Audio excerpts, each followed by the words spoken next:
السلام علیکم ورحمۃ اللہ وبرکاتہ، نحمده ونصلی علی رسولہ الکریم، اما بعد فاعوذ باللہ من الشیطان الرجیم، بسم اللہ الرحمن الرحیم، رب اشرح لی صدری ویسر لی امری واحلل عقدۃ من لسانی یفقہوا قولی۔ وما من دابة في الأرض إلا على الله رزقها ويعلم مستقرها ومستودعها كل في كتاب مبين۔ وما من دابة في الأرض إلا على الله رزقها ويعلم مستقرها ومستودعها كل في كتاب مبين۔ اور زمین میں چلنے والا کوئی جاندار ایسا نہیں مگر اللہ ہی کے اوپر اس کا رزق ہے، اور وہ اس کے ٹھہرنے کی جگہ اور اس کے سونپے جانے کی جگہ کو جانتا ہے۔ سب کچھ ایک واضح کتاب میں درج ہے۔ تو ہر جاندار کا رزق اللہ کے ذمہ ہے۔ آج ہم اس موضوع پر گفتگو کریں گے۔ رزق ہر جاندار کی ضرورت ہے، کوئی ذی روح اس کے حصول کی جدوجہد سے خالی نہیں ہو سکتا، مگر ہمارا دین اس کو ضرورت کے درجے میں رکھتا ہے، نہ کہ مقصد کے درجے میں۔ یعنی رزق کمانا، رزق کھانا ضروریات زندگی میں سے تو ہے، لیکن زندگی کا مقصد نہیں ہے۔ یعنی ہم جینے کے لیے کھا رہے ہیں، کھانے کے لیے نہیں جی رہے۔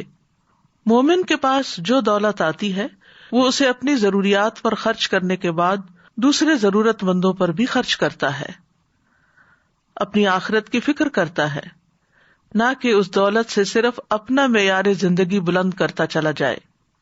مومن جائز طریقے سے رزق حاصل کرتا ہے اور جائز جگہوں پر خرچ کرتا ہے۔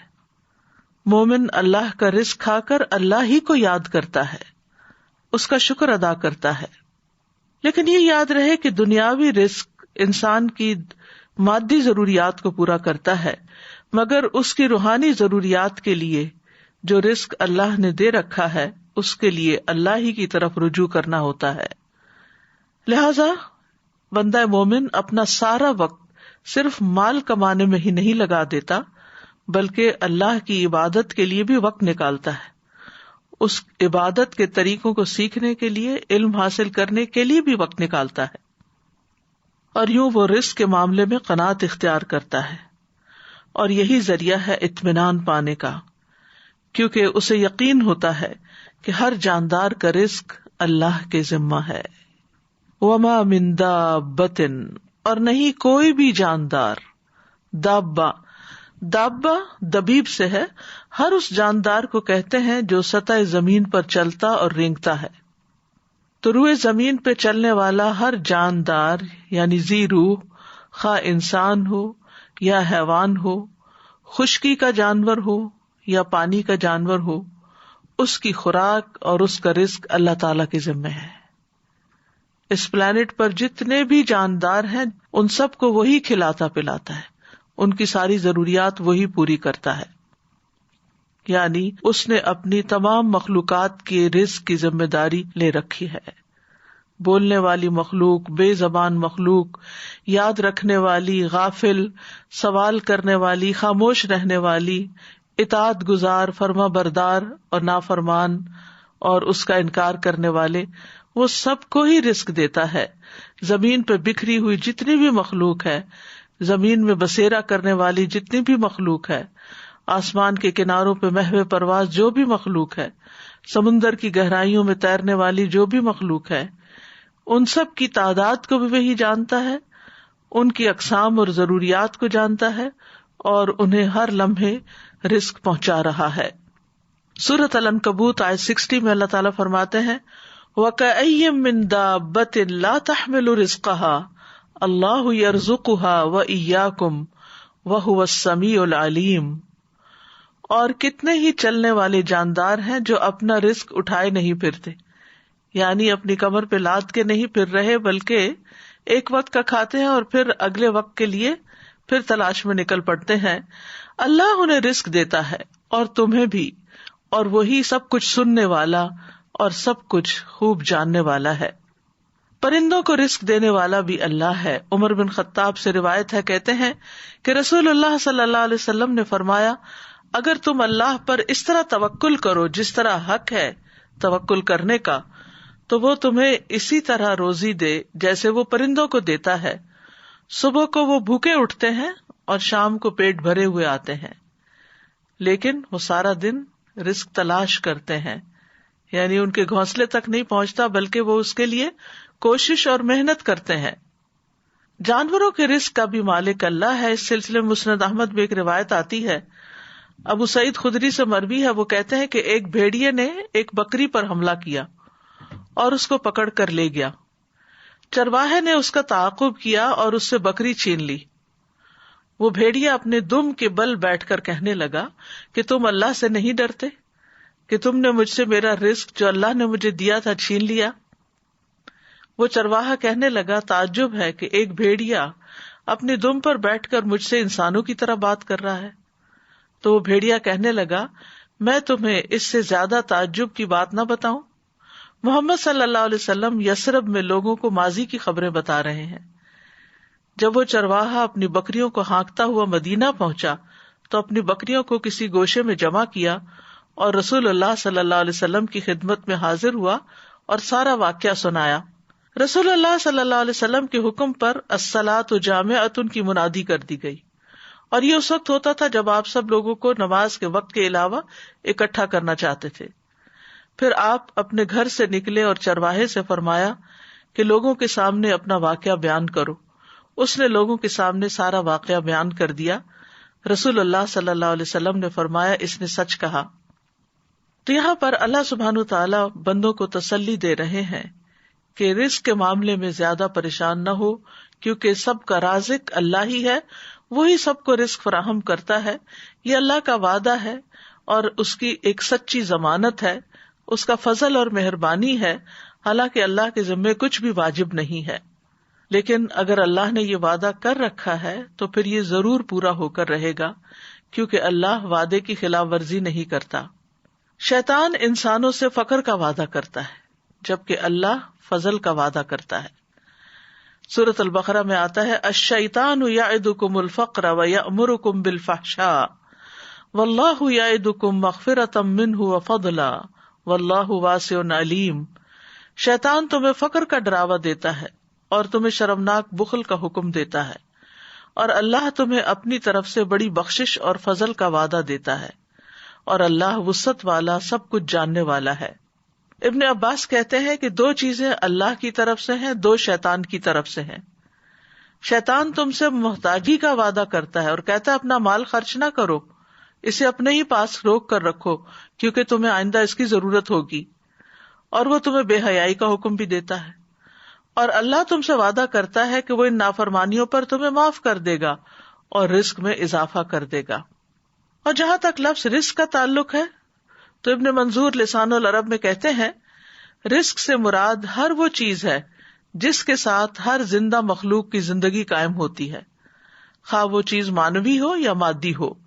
یعنی ہر زندہ مخلوق جس چیز پر انحصار کرتی ہے، جس پر اس کی زندگی کا دار و مدار ہوتا ہے، وہ اس کے لیے رزق ہے. لیکن یاد رکھیے کہ رزق صرف کھانا پینا ہی نہیں، صرف مال ہی نہیں، بلکہ ہر نعمت رزق ہے. یعنی بعض لوگ سمجھتے ہیں کہ شاید مال کا ملنا ہی رزق ہے، جبکہ ہر وہ نعمت جو اللہ نے آپ کو دی ہے وہ اللہ کا رزق ہے. اس میں مال بھی ہے، آل اولاد بھی ہے، اہل و عیال ہے، صحت، محبت، قبولیت، یہ ساری چیزیں رزق کہلاتی ہیں. یعنی یہ ساری انسان کی ضروریات ہیں اور اللہ سبحانہ تعالیٰ ان ضروریات کو پورا کرتا ہے. یعنی ہر عطا کردہ چیز جو ہے وہ اللہ کا رزق ہے. اور پھر رزق کی 2 قسمیں ہیں، ایک عام رزق ہے، ایک خاص رزق ہے. عام رزق سے ہر نیک اور فاجر فائدہ اٹھاتا ہے، اس میں حیوان، انسان، جن سب شامل ہیں.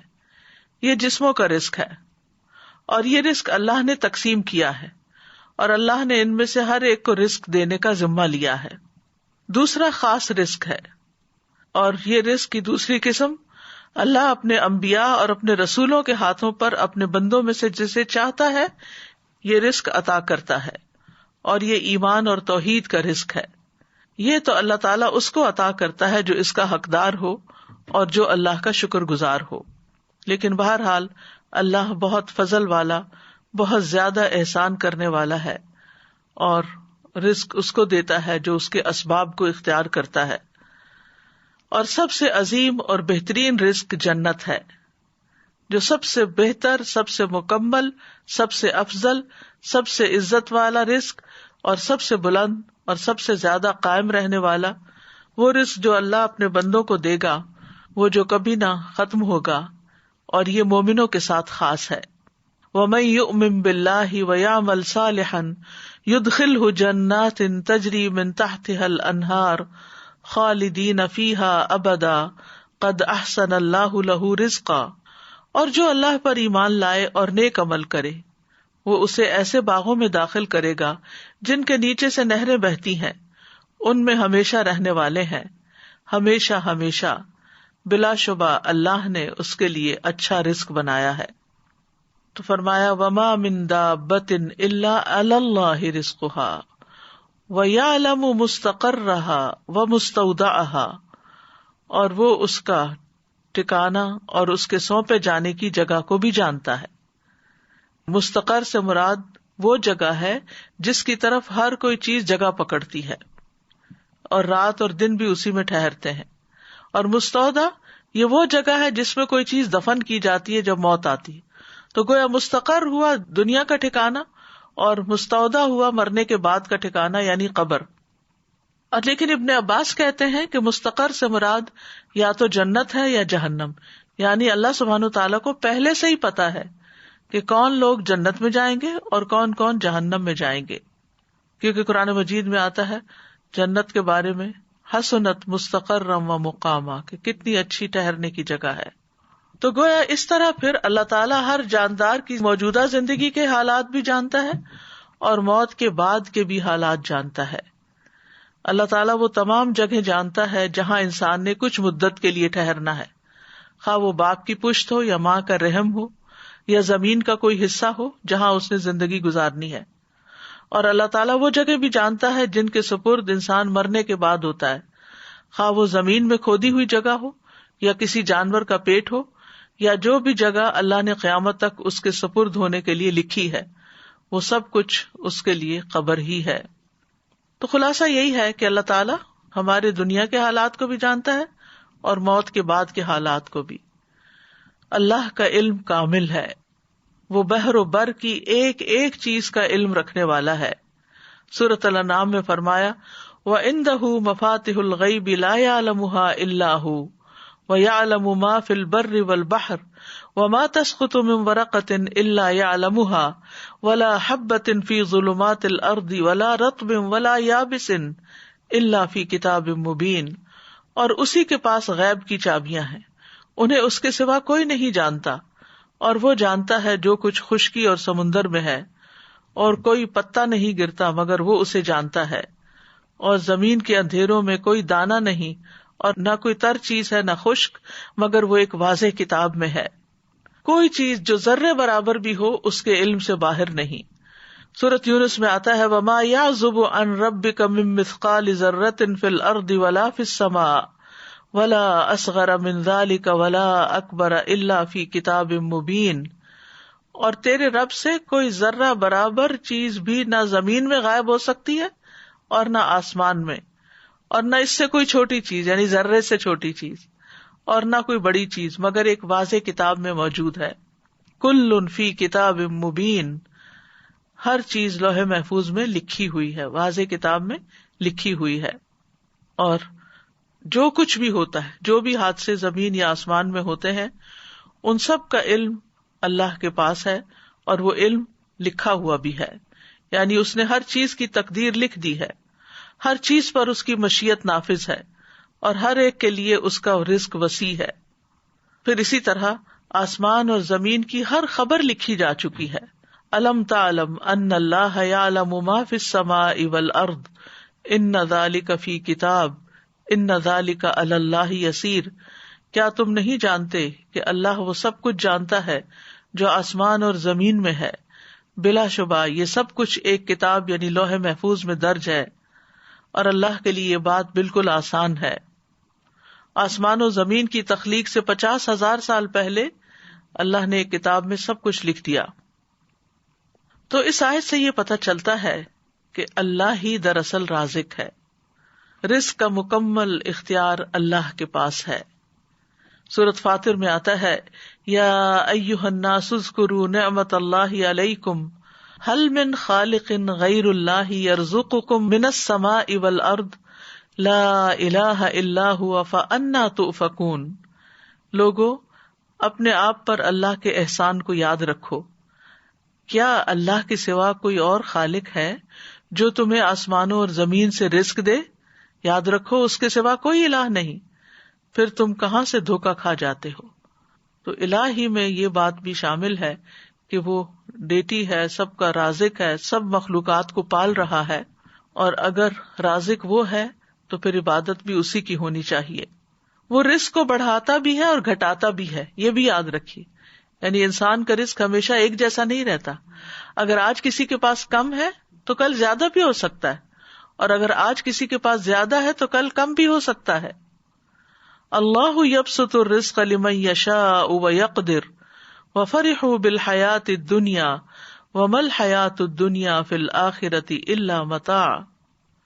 اللہ رزق فراخ کرتا ہے جس کے لیے وہ چاہتا ہے اور تنگ کر دیتا ہے، اور وہ دنیا کی زندگی پر خوش ہو گئے، حالانکہ دنیا کی زندگی آخرت کے مقابلے میں تھوڑے سامان کے سوا کچھ بھی نہیں ہے۔ پھر اسی طرح سورۃ الروم میں اللہ تعالیٰ فرماتے ہیں، اولم یروا ان اللہ یبسط الرزق لمن یشاء ویقدر ان فی ذلک لآیات لقوم یؤمنون۔ اور کیا انہوں نے نہیں دیکھا کہ اللہ رزق فراخ کر دیتا ہے جس کے لیے وہ چاہتا ہے اور تنگ کر دیتا ہے، بے شک اس میں ان لوگوں کے لیے یقیناً بہت سی نشانیاں ہیں جو ایمان رکھتے ہیں۔ آسمان و زمین کی کنجیاں اسی کے پاس ہیں، اکثر لوگ اس کے اس اختیار سے لا علم ہیں۔ سورۃ سبا میں فرمایا، قل ان ربی یبسط الرزق لمن یشاء ویقدر ولکن اکثر الناس لا یعلمون۔ کہہ دیجئے بے شک میرا رب رزق فراخ کرتا ہے جس کے لیے چاہتا ہے اور تنگ کر دیتا ہے، لیکن اکثر لوگ علم نہیں رکھتے، وہ صرف حالات کو، اسباب کو اور ظاہری چیزوں کو دیکھتے رہتے ہیں کہ اس وجہ سے، اس ریزن سے اور اس ریزن سے یہ کم ہو گیا ہے، لیکن یہ سب کچھ اللہ کے حساب میں پہلے سے ہی ہے۔ جب ایک بچہ پیدا ہوتا ہے تو پیدا ہونے سے پہلے جب وہ ماں کے پیٹ میں ہوتا ہے تو فرشتہ آتا ہے اور اس کا رزق لکھتا ہے، اور یہ اللہ کی طرف سے تقدیر لے کر آتا ہے کہ کس کو کتنا رزق ملے گا، اور یہ سب اللہ کا اندازہ ہے کہ کس کو کیا ملنا چاہیے۔ اللہ کے سوا کوئی اور انسان کے رزق کا مالک نہیں، اللہ رزق دیتا ہے، لیتا نہیں ہے۔ سورۃ طٰہٰ میں اللہ تعالیٰ فرماتے ہیں، وَأْمُرْ أَهْلَكَ بِالصَّلَاةِ وَاصْطَبِرْ عَلَيْهَا لَا نَسْأَلُكَ رِزْقًا نَحْنُ نَرْزُقُكَ وَالْعَاقِبَةُ لِلتَّقْوَىٰ۔ اور اپنے گھر والوں کو نماز کا حکم دو اور اس پر خوب پابند رہو، ہم تم سے کسی رزق کا مطالبہ نہیں کرتے، ہم ہی آپ کو رزق دیتے ہیں اور اچھا انجام تقویٰ کا ہے۔ لیکن آپ دیکھیے کہ اس کے برعکس ہم اپنے گھر والوں کو کس چیز کا یا بچوں کو کس چیز کا حکم دیتے رہتے ہیں، وہ نماز پڑھیں یا نہ پڑھیں، نماز کی پابندی کریں یا نہ کریں، اس کا اتنا غم نہیں ہوتا جتنا اس بات کا غم کہ یہ کیا کما رہے ہیں، یہ کہاں سے کھائیں گے، یہ کیسے جیئیں گے۔ ضرور اس کی بھی فکر ہونی چاہیے۔ یہ نہیں کہا گیا کہ اسباب اختیار نہ کرو، اسباب اختیار کرنے چاہیے، لیکن اللہ سبحانہ وتعالیٰ فرماتے ہیں کہ ہم آپ سے رزق نہیں مانگتے، رزق تو اللہ کے ہاتھ میں ہے۔ ان اللہ هو الرزاق ذو القوۃ المتین، اور اگر وہ اپنا رزق روک لے تو کوئی دے نہیں سکتا۔ امن ھذا الذی یرزقکم ان امسک رزقہ بل لجوا فی عتو ونفور۔ یا وہ کون ہے جو تمہیں رزق دے اگر وہ اپنا رزق روک لے، بلکہ وہ سرکشی اور بدکنے پر اڑے ہوئے ہیں۔ تو جب انسان کو یہ یقین ہو جاتا ہے کہ رازق اللہ ہے تو پھر انسان رزق کی تنگی میں اسی کی طرف رجوع کرتا ہے، ورنہ وہ انسانوں کو یہ سمجھتا ہے کہ یہ میرے رازق ہیں تو پھر وہ ان کی چاکری پہ لگ جاتا ہے اور ان کی خوشامد پہ لگ جاتا ہے کہ شاید یہی جاب دیں گے تو جاب ہوگی، یا یہ تعاون کریں گے تو ہی رزق ملے گا، جبکہ رزق جو ہے وہ اللہ کے ذمہ ہے. اللہ تعالیٰ فرماتے قل ارأیتم ان اصبح ماؤکم غورا فمن یأتیکم بماء معین، کہہ دو کیا تم نے دیکھا اگر تمہارا پانی گہرا چلا جائے تو کون ہے جو تمہیں بہتا ہوا پانی لا کر دے. یعنی رزق کے جتنے بھی سورسز ہیں وہ اللہ کے ہاتھ میں ہیں، اور وہ بندوں کی ضرورت کے مطابق ان کو نکالتا رہتا ہے، اور پھر جس کو جیسا چاہتا ہے جتنا چاہتا ہے رزق دیتا ہے، جس کو چاہتا ہے وافر دیتا ہے، جس پہ چاہتا ہے تنگ کر دیتا ہے. سورۃ زاریات میں آتا ہے ان اللہ هو الرزاق ذو القوۃ المتین، بے شک اللہ ہی بے حد رزق دینے والا، طاقت والا، نہایت مضبوط ہے. اور رزق کے معاملے میں کوئی بھی اللہ کو عاجز کرنے والا نہیں، یعنی اگر اللہ تعالیٰ دینا چاہے کسی کو تو کوئی روک نہیں سکتا، اور اگر وہ روک دے تو کوئی دے نہیں سکتا. قرآن مجید میں آتا ہے ان ھذا لرزقنا ما لہ من نفاد، بلا شبہ یقیناً یہ ہمارا رزق ہے جس کے لیے کسی صورت ختم ہونا نہیں ہے. دنیا میں بھی جب تک مخلوقات زندہ ہے رزق آتا رہے گا، اور جنت میں جانے کے بعد تو جنت کا رزق کبھی ختم ہوگا ہی نہیں. رزق کے معاملے میں یہ بھی یاد رہے کہ اللہ سبحانہ وتعالیٰ اپنے نافرمانوں کو بھی رزق دیتا ہے. یعنی اگرچہ تقویٰ سے اور توکل سے یعنی کہ رزق کی کنجیاں ہیں کئی ایک، لیکن جو نافرمانی کرتے ہیں دنیا کی اس محدود زندگی میں، چونکہ وہ اللہ کی مخلوق ہے، اللہ نے ان کو پیدا کیا ہے، تو اللہ تعالیٰ ان کو رزق بھی عطا کرتا ہے. ان کی نافرمانیوں کے باوجود بھی انہیں رزق دیتا ہے. شیطان بھی اللہ ہی سے رزق مانگتا ہے، حالانکہ وہ اللہ کا دشمن ہے، لیکن رسول اللہ صلی اللہ علیہ وسلم نے فرمایا کہ ابلیس نے کہا اے میرے رب تو نے اپنی ساری مخلوق کا رزق واضح کر دیا ہے، تو میرا رزق کہاں ہے؟ اللہ نے فرمایا ہر وہ چیز جس پر میرا نام نہ لیا جائے اس رزق میں تم شامل ہو. پھر اسی طرح آسمان والوں کو بھی وہی رزق دیتا ہے اور زمین والوں کو بھی وہی رزق دیتا ہے. حاتم الاسم سے پوچھا گیا من این تاکلوا، کہاں سے تم کھاتے ہو؟ یعنی تم کوئی کام کاروبار تو نہیں کرتے، کھاتے کہاں سے ہو؟ قال من عند اللہ، کہنے لگا اللہ کے پاس سے. ان کو کہا گیا کہ اللہ تعالیٰ آسمان سے تمہارے لیے دینار و درہم نازل فرمائیں گے؟ انہوں نے کہا کیا اللہ صرف آسمان ہی میں ہے؟ یہ زمین بھی اسی کی ہے اور یہ آسمان بھی اسی کا ہے. اگر وہ میرا رزق آسمان سے نہ دے گا تو زمین سے چلا کر میرے پاس لے آئے گا. ہم کہتے ہیں نا تمہارا آسمان سے اترے گا، بات یہ ہے کہ وہ زمین سے بھی لے آئے گا. پھر انہوں نے یہ شعر پڑھے وَكَيْفَ أَخَافُ الْفَقْرَ وَاللَّهُ رَازِقِي، میں فقر سے کیوں ڈروں جبکہ اللہ میرا رازق ہے. وَرَازِقُ هَذَا الْخَلْقِ فِي الْعُسْرِ وَالْيُسْرِ، تنگی اور آسانی میں اس مخلوق کا رازق وہی ہے. تکفل بالارزاق للخلق کلہم، اس نے ساری مخلوقات کے رزق کا ذمہ لے رکھا ہے. وما من دابۃ الا علی اللہ رزقها وللضب فی البیداء والحوت فی البحر، گوہ کو صحرا میں رزق دیتا ہے اور مچھلی کو سمندر میں رزق دیتا ہے. اور پھر ہم دیکھیں کہ ہر مخلوق کی رزق کی ضرورت مختلف ہے. انسانوں میں سے بھی مختلف علاقوں کے رہنے والے لوگ مختلف طرح کی چیزیں کھاتے ہیں. اسی طرح پانی میں رہنے والے جانوروں کا رزق اور طرح ہے، خشکی والوں کا اور طرح، پرندوں کا اور طرح ہے، جنگلی جانوروں کا اور طرح ہے. پھر لوگوں کے ہاں پسند ناپسند بھی ہے، پھر ان کی ٹیسٹ کا بھی فرق ہے، کوئی مرچیں کھاتا ہے کوئی نہیں کھاتا. تو اسی کے مطابق اللہ سبحانہ وتعالیٰ نے اتنی ورائٹی پیدا کر دی ہے. اور یہ اتنی ورائٹی پیدا کرنے کا یہ مطلب نہیں کہ ہم ہر چیز ہی کھائیں یا ہر چیز ہمارے لیے بنی ہے. ہر ایک کی ضرورت کے مطابق اللہ تعالیٰ نے تقسیم کر رکھا ہے. کچھ لوگ کچھ چیزوں کو بالکل بھی نہیں کھا سکتے. ہم کہتے ہیں الرجی ہے، ٹھیک ہے الرجی ہوتی ہے، لیکن اصل میں تو پیچھے اللہ ہی کا اذن ہوتا ہے کہ وہ جس کو چاہے دے اور جس سے چاہے روک دے، جس کو چاہے وہ چیز کھانے دے اور جس سے چاہے وہ نہ کھانے دے.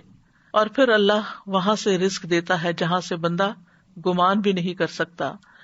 وَيَرْزُقْهُ مِنْ حَيْثُ لَا يَحْتَسِبُ وَمَن يَتَوَكَّلْ عَلَى اللَّهِ فَهُوَ حَسْبُهُ إِنَّ اللَّهَ بَالِغُ أَمْرِهِ قَدْ جَعَلَ اللَّهُ لِكُلِّ شَيْءٍ قَدْرًا، اور اسے رزق دے گا جہاں سے وہ گمان نہیں کرتا، اور جو کوئی اللہ پر بھروسہ کرے تو وہ اسے کافی ہو جاتا ہے. بے شک اللہ اپنا کام پورا کر کے رہتا ہے. یقیناً اللہ نے ہر چیز کے لیے ایک اندازہ مقرر کیا ہے. اصل میں ہم جلد باز ہیں، ہم چاہتے ہیں کہ ہمارا کام وقت سے پہلے ہی ہو جائے. پھر مرنے کے بعد بھی اپنے بندوں کو وہی رزق دیتا ہے.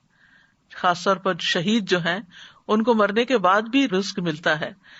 نبی صلی اللہ علیہ وسلم نے فرمایا جب تمہارے بھائی احد میں شہید کر دیے گئے تھے تو اللہ نے ان کی روحوں کو سبز رنگ کے پرندوں کے پیٹوں میں کر دیا جو جنت کی نہروں پہ آتے ہیں, وہاں کے پھل کھاتے ہیں, پھر سونے کی قندیلوں میں لوٹ جاتے ہیں جو عرش کے سائے میں لٹک رہی.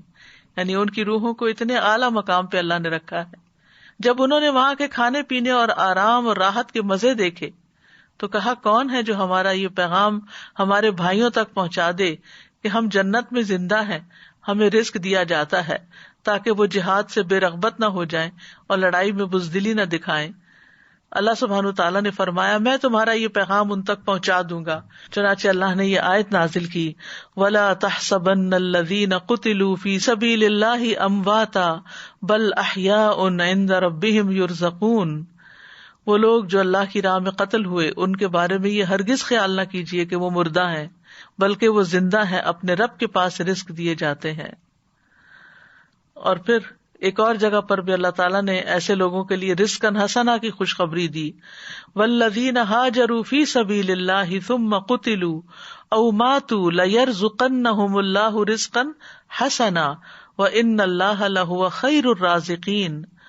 اور جن لوگوں نے اللہ کے راستے میں وطن چھوڑا پھر قتل کر دیے گئے یا مر گئے, یقیناً اللہ انہیں ضرور رزق دے گا, اچھا رزق, رزقا حسنا, اور بے شک اللہ یقیناً سب رزق دینے والوں میں سے بہترین ہے. رزق کے کم یا زیادہ ہونے میں اللہ کی حکمتیں ہوتی ہیں. یاد رکھیے وافر رزق کا ملنا اللہ کی رضامندی کی علامت نہیں. جب کسی کے پاس بہت آ جاتا ہے تو عموماً وہ اس خوش فہمی کا شکار ہو جاتا ہے کہ اللہ مجھ سے بہت راضی ہے. کبھی اللہ تعالیٰ گمراہ اور جاہل لوگوں کے رزق میں بہت اضافہ کر دیتا ہے, ان پر دنیا وسیع کر دیتا ہے, اور کبھی اہل ایمان پر رزق تنگ کر دیتا ہے. تو یہ نہیں سمجھا جانا چاہیے کہ جو کچھ ہمیں ملا ہے یہ زیادہ ملا ہے, یہ اللہ کی محبت یا چنے ہوئے ہونے کی دلیل ہے.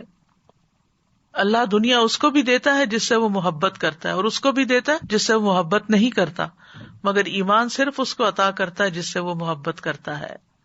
رزق کا گھٹنا بڑھنا جو ہے یہ اللہ کی طرف سے ایک امتحان ہے. جیسے اور بہت سی چیزوں میں امتحان ہے تو رزق کے معاملے میں بھی ایک امتحان ہے. فَأَمَّا الْإِنسَانُ إِذَا مَا ابْتَلَاهُ رَبُّهُ فَأَكْرَمَهُ وَنَعَّمَهُ فَيَقُولُ رَبِّي أَكْرَمَنِ وَأَمَّا إِذَا مَا ابْتَلَاهُ فَقَدَرَ عَلَيْهِ رِزْقَهُ فَيَقُولُ رَبِّي أَهَانَنِ. بس لیکن انسان جب اس کا رب اسے آزمائے پھر اسے عزت بخشے اور اسے نعمت دے تو کہتا ہے میرے رب نے مجھے عزت بخشی, لیکن جب وہ اسے آزمائے پھر اس پر اس کا رزق تنگ کر دے تو کہتا ہے میرے رب نے مجھے ذلیل کر دیا.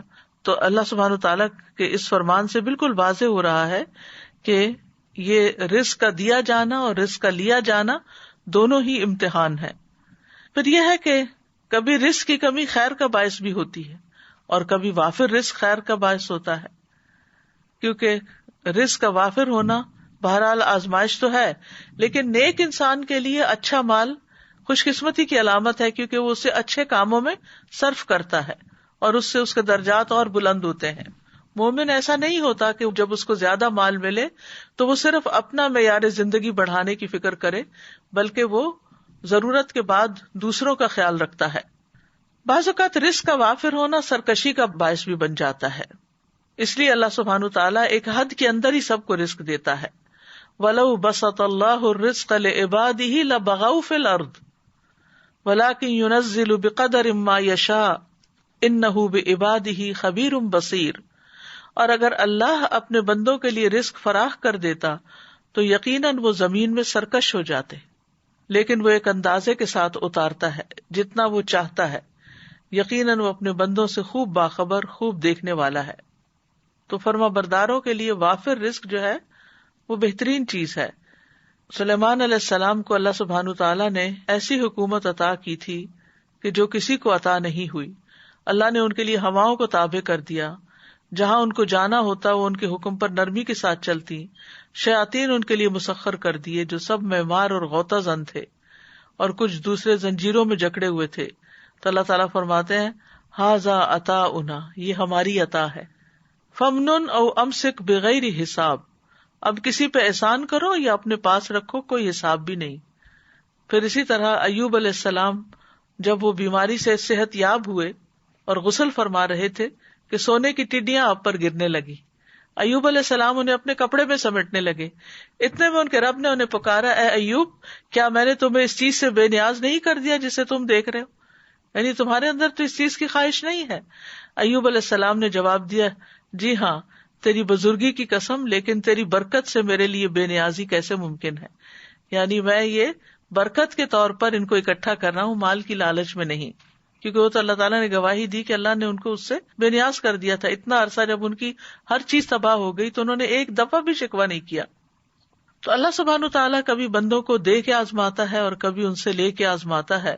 اور آزمائش کے اعتبار سے سب سے زیادہ سخت انبیاء ہوتے ہیں، پھر علماء ہوتے ہیں، پھر عام نیک لوگ ہوتے ہیں. خود نبی صلی اللہ علیہ وسلم کا اکثر وقت فاقوں میں گزرتا تھا. نعمان رضی اللہ عنہ خطبہ دے رہے تھے اور کہنے لگے کہ عمر رضی اللہ عنہ نے اس دنیا کا ذکر کیا جو لوگوں نے حاصل کر لی. پھر فرمایا، میں نے رسول اللہ صلی اللہ علیہ وسلم کو دیکھا کہ آپ سارا دن بھوک کی وجہ سے بے قرار رہتے تھے. آپ خراب کھجور تک نہ پاتے تھے جس سے اپنا پیٹ بھر لیں. عائشہ رضی اللہ تعالیٰ عنہ فرماتی ہیں کہ محمد صلی اللہ علیہ وسلم کے گھرانے نے اگر دن میں کبھی 2 مرتبہ کھانا کھایا تو اس میں ضرور ایک وقت صرف کھجوریں ہوتی تھی، یعنی ان کوکڈ کھانا. اسی طرح صحابہ کرام جو تھے ان میں سے بھی بہت سے فاقے کے ساتھ ہوتے تھے. اصحاب صفہ اکثر فاقے سے رہا کرتے تھے، حتیٰ کہ بھوک سے نڈھال ہو کر بے ہوش ہو کر گر جاتے تھے تو بدوی کہتے تھے کہ یہ پاگل لوگ ہیں. رزق کے حوالے سے چند اور باتیں بھی یاد رکھنے کی ہیں. نمبر 1 یہ کہ ہر انسان کا رزق مقرر ہو چکا ہے. نبی صلی اللہ علیہ وسلم نے فرمایا، ابن آدم سے 4 چیزوں کے معاملے میں فارغ ہوا جا چکا ہے: اس کی تخلیق، اس کے اخلاق، اس کے رزق اور اس کی موت سے. پھر ماں کے پیٹ میں ہی بچے کا رزق لکھ دیا جاتا ہے. رزق سے بھاگنے والا بھی رزق پا کر ہی رہے گا. رزق کی تلاش میں نکلنا چاہیے، منع نہیں ہے. اللہ کے ذمہ رزق ہونے کا مطلب یہ نہیں کہ انسان کمائی نہ کرے یا تلاش نہ کرے. اس کا مطلب ہے کہ رزق کے تمام خزانے اللہ کے ہاتھ میں ہیں، لیکن انسان کو محنت کرنا ہوگی، اسباب اختیار کرنا ہوں گے. اور رزق کی تلاش کا بھی حکم دیا گیا ہے، فَابْتَغُوا عِندَ اللَّهِ الرِّزْقَ وَاعْبُدُوهُ. جمعے کے دن بھی جب جمعہ پڑھ لیا جائے تو کیا حکم دیا گیا؟ فَإِذَا قُضِيَتِ الصَّلَاةُ فَانتَشِرُوا فِي الْأَرْضِ وَابْتَغُوا مِن فَضْلِ اللَّهِ. کہ جب نماز ادا کی جا چکے تو زمین میں پھیل جاؤ اور اللہ کا فضل تلاش کرو. وَاذْكُرُوا اللَّهَ كَثِيرًا لَعَلَّكُمْ تُفْلِحُونَ. اور اللہ کو بہت یاد کرو تاکہ تم فلاح پاؤ. پھر زمین میں چلنے پھرنے کا حکم ہے اور رزق کھانے کا حکم ہے. فَامْشُوا فِي مَنَاكِبِهَا وَكُلُوا مِن رِّزْقِهِ وَإِلَيْهِ النُّشُورُ. کہ اس کے کندھوں پہ چلو، یعنی سفر کرو، کمائی کرو، محنت کرو اور اس کے دیے ہوئے میں سے کھاؤ اور اس کی طرف دوبارہ تمہیں اٹھ کے جانا ہے. رزق کی تلاش کے لیے جانا انبیاء کی سنت ہے. اسماعیل علیہ السلام کی شادی کے بعد ابراہیم علیہ السلام اپنے چھوڑے ہوئے خاندان کو دیکھنے آئے. اسماعیل علیہ السلام گھر پر نہیں تھے. دوبارہ آئے، دوبارہ بھی گھر پہ موجود نہیں تھے. آپ ان کی بیوی کے ہاں گئے، ان سے اسماعیل علیہ السلام کے بارے میں پوچھا.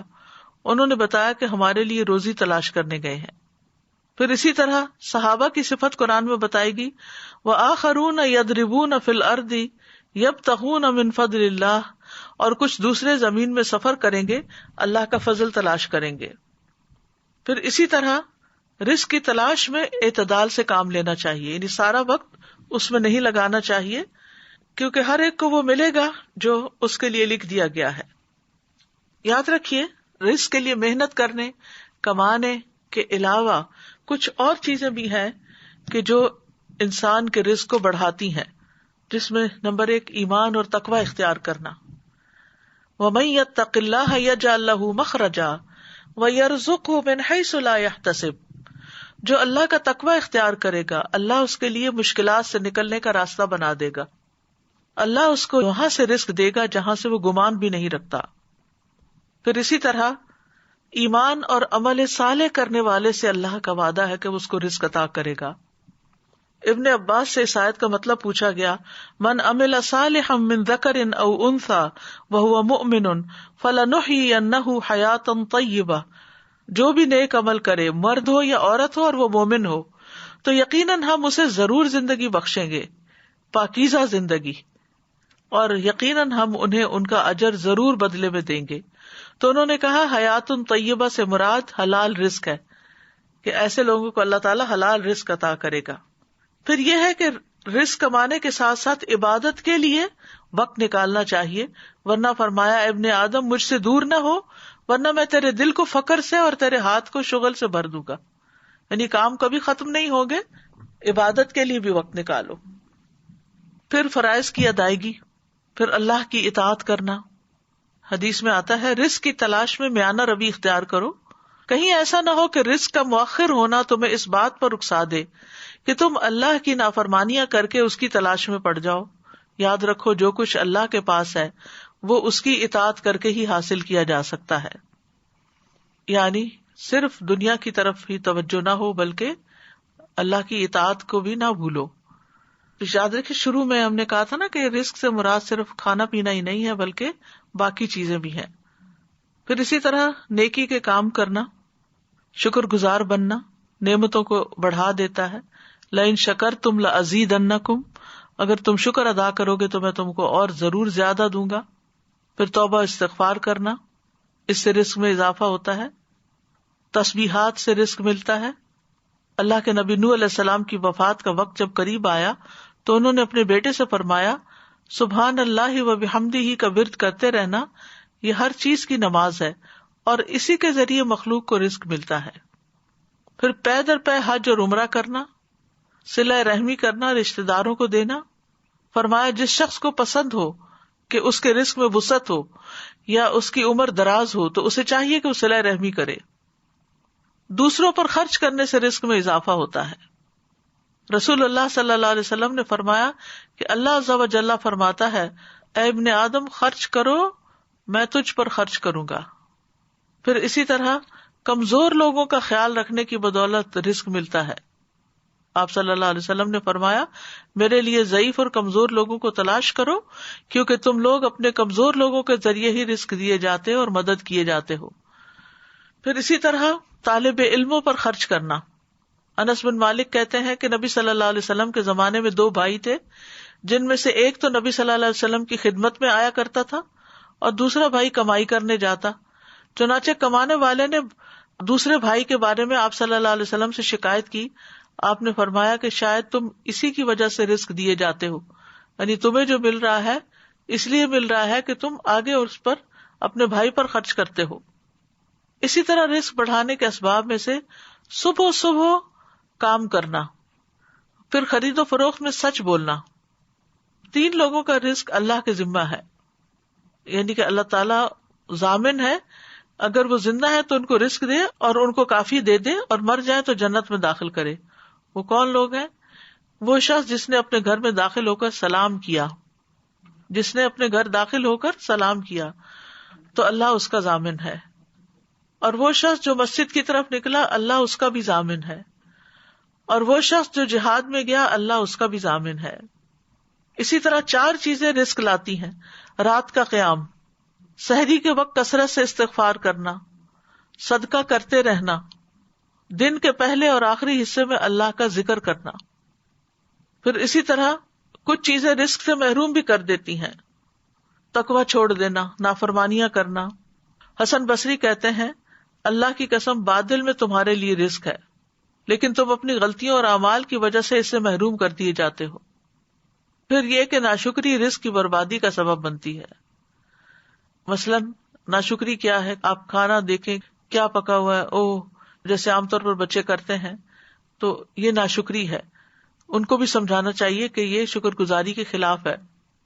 پھر اسی طرح گن گن کے نہ رکھا جائے.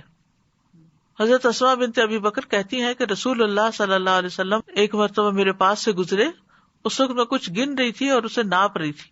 فرمایا اے اسماء گن گن کے نہ رکھو ورنہ اللہ بھی تمہیں گن گن کر دے گا. کہتی ہیں کہ رسول اللہ صلی اللہ علیہ وسلم کے اس ارشاد کے بعد میں نے اپنے پاس سے کچھ جانے والے یا آنے والے کو شمار نہیں کیا. نہیں، کچھ میرے پاس آیا، کتنا مال آیا، کتنا گیا، اس کو میں نے کبھی گنا نہیں.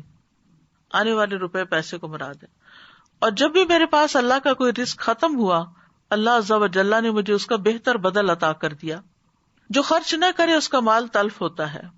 2 فرشتے صبح صبح دعا کرتے ہیں کہ اللہ خرچ کرنے والے کو اس کا بدلہ عطا کر اور روک رکھنے والے کا مال تلف کر دے. پھر اسی طرح قطع رحمی کرنا، یعنی رشتے داروں سے میل جول نہ رکھنا، صرف دنیا کا ہم و غم لگانا. جو اپنی فکر آخرت کو بنا لیتا ہے اللہ تعالیٰ اس کے تمام امور جمع کر دیتا ہے اور اس کے دل کو بے نیاز کر دیتا ہے. لوگوں سے مانگنا. عبد الرحمن بن عوف کہتے ہیں رسول اللہ صلی اللہ علیہ وسلم نے فرمایا جو شخص ایک مرتبہ مانگے گا اور مانگنے کا دروازہ کھول لے گا تو اللہ تعالیٰ اس پر تنگ دستی کا دروازہ کھول دیں گے. جو ایک مرتبہ مانگنے کا دروازہ کھول لیتا ہے اللہ اس پر تنگ دستی کا دروازہ کھول دیتے ہیں. اسی طرح جسے شدید ضرورت پڑ گئی اور اس نے لوگوں پہ پیش کر دیا تو اس کی وہ حاجت دور نہ ہوگی، اور جس نے اللہ پہ پیش کیا اللہ تعالیٰ عنقریب اس کو بے پرواہ کر دے گا. اس لیے ہر رزق کی تنگی میں اللہ ہی کی طرف رجوع کرنا چاہیے اور دعائیں بھی اس سے مانگنی چاہیے کہ اللہ ہمیں رزق دے اور تو ہی بہترین رزق دینے والا ہے. وارزقنا وانت خیر الرازقین. اسی طرح جب اللہ سے بندہ رزق مانگتا ہے تو اللہ ضرور عطا کرتا ہے. اذا قلت اللہم ارزقنی، جب تم کہتے ہو اللہ مجھے رزق دے، قال اللہ قد فعلت، تو اللہ تعالیٰ کہتے ہیں میں نے دے دیا، میں نے فیصلہ کر لیا. پھر ہمیں طیب رزق کی دعا کرنی چاہیے. اللہم انی اسألک علما نافعا ورزقا طیبا وعملا متقبلا. حلال رزق کی دعا کرنی چاہیے. اللہم اکفنی بحلالک عن حرامک واغننی بفضلک عمن سواک. فقر سے پناہ مانگنی چاہیے. اللہم انی اعوذ بک من الفقر والقلۃ والذلۃ واعوذ بک من ان اظلم او اظلم. پھر اسی طرح اولاد کے لیے بھی رزق کی دعا کرنی چاہیے، جیسے ابراہیم علیہ السلام اور اسماعیل علیہ السلام نے کی تھی دعائیں. بچوں کو رزق کی دعا بھی دینی چاہیے. عمر بن حریث کہتے ہیں کہ میری والدہ مجھے لے کر نبی صلی اللہ علیہ وسلم کی خدمت میں حاضر ہوئی تو آپ نے میرے سر پر ہاتھ پھیرا اور میرے لیے رزق کی دعا کی. خادموں کے رزق میں برکت کی دعا دینی چاہیے. بڑھاپے میں وسیع رزق کی دعا کرنی چاہیے. رزق کی وجہ سے دنیا کی اصلاح کی دعا کرنی چاہیے. وَأَصْلِحْ لِي دُنْيَايَ الَّتِي فِيهَا مَعَاشِي. اللہ دنیا کے حالات اچھے رکھنا کیونکہ میری معاش اسی میں ہے. برکت کے لیے دعا کرنی چاہیے. اللہم بارک لنا فی ورزقنا خیرا منہ. یعنی جب بھی اللہ تعالیٰ کھانا کھلائیں تو اس کے بعد یہ دعا کر لینی چاہیے. اور جو دودھ پینے کے بعد کی دعا ہے وہ آخر میں وزدنا منہ. تو دونوں طرح کی بھلائیاں حاصل کر لی، برکت بھی ہو گئی اور مزید بھی ملا. پھر پھلوں میں برکت کی دعا پڑھنی چاہیے. مد اور سا میں برکت کی دعا کرنی چاہیے. ایک کتاب ہے لدھا نے جو چھاپی ہے کھانے پینے کے آداب، اس میں یہ دعائیں، یہ آداب اور بہت ساری چیزیں آپ کو مل جائیں گی جو آج میں نے یہاں پر کوٹ کی ہیں. یہ کتاب ہر گھر کی ضرورت ہے. اور اسی طرح اگر کوئی کھانا کھلائے تو اس کو بھی برکت کی دعا دینی چاہیے. نئے مسلمان بننے والے کو اللہ سے رزق مانگنا سکھانا چاہیے کیونکہ فقر جو ہے وہ کفر تک پہنچا دیتا ہے انسان کو. اللہم اغفر لی وارحمنی واہدنی وارزقنی، یہ والی دعا سکھانی چاہیے. اور کرنے کے کام یہ ہے، نمبر 1 کہ اللہ پہ بھروسہ کرنا ہے، اللہ پہ توکل کرنا ہے، اور یہ یقین رکھنا ہے کہ اللہ تعالیٰ کا مقرر کردہ رزق مجھے ضرور مل کر رہے گا کیونکہ اس کے بغیر ہم دنیا سے نہیں جا سکتے. اور پورے یقین سے اللہ سے مانگنا چاہیے اگر حالات تنگ ہوں. اور رزق کی تلاش میں میانہ روی اور حلال کو ملحوظ رکھنا چاہیے. رزق کے بارے میں جو سوال پوچھے جائیں گے ان کی بھی تیاری کرنی چاہیے. وَعَنْ مَالِهِ مِنْ أَيْنَ اكْتَسَبَهُ وَفِيمَا أَنْفَقَهُ. قیامت کے دن انسان کے قدم ہل نہیں سکیں گے جب تک 5 سوال نہ. ان میں سے ایک یہ ہے کہ مال کہاں سے کمایا اور کہاں خرچ کیا. پھر حلال ذرائع اختیار کرنے، حرام سے بچنا ہے، اور جو اللہ دے اس پر راضی ہونا ہے، اللہ کی تقسیم پر راضی رہنا ہے.